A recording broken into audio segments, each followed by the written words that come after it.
Горче, со кој автобус да стигна до Водњанска? Тројка! Тројка! Тројка!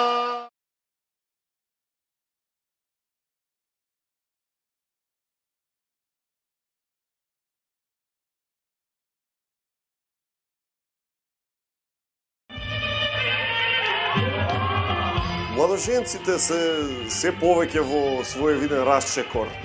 Некои бираат да ставаат пари во штиклата, други последните атоми енергија ги трошат, рушејќи ги вратите, барајќи ја невестата. Некои пак одбираат да останат неми, глуви на овие исконски традиции, народни бравури. Па добро. Златко, тоа е индивидуално. Знаат во денешно време младенците да изненадат, да одберат и некои поекзотични предјадења, како, например, сушито. Пошто дигестивниот систем реагира со неслутени активности, раскажувајќи приказни во тонови и бои кои ни најголемите бардови на музичката и ликовна уметност не можеле да ги креираат во своите поливалентни умови.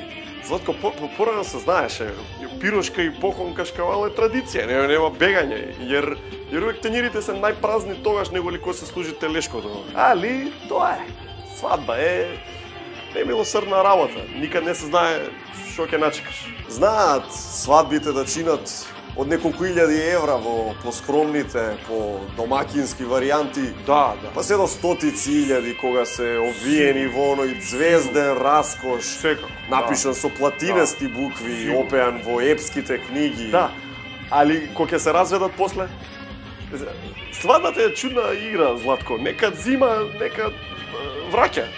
Везе кумот со невидена леснотија низ банкет салата, не баре здивот ќе му запре ако застане. Тој инаку има мајка чиј очув прв отворил игрорно друштво во Охрид. Боговите сакале да се игра добро пајдушко во таа фамилија со генерации. Круша под круша паѓа, Златко. Сега овој очув му е на мајка му, ама Златко, свадбата е интересна работа. Да.